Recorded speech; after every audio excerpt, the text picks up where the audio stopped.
Bit গাজরের তরকারি রান্না হচ্ছে।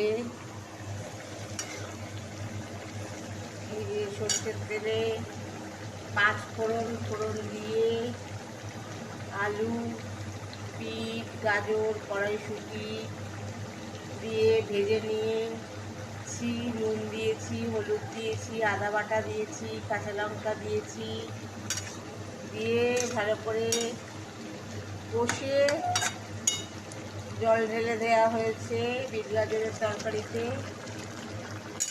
ফুটছে এখন বিট গাজরের তরকারি। শীতকালে খুব ভাল লাগে খেতে। শীতকালে তো অনেক সবজি ওঠে, বিট গাজরের তরকারি খুব ভাল লাগে খেতে। এই যে বিট গাজরের তরকারি হচ্ছে।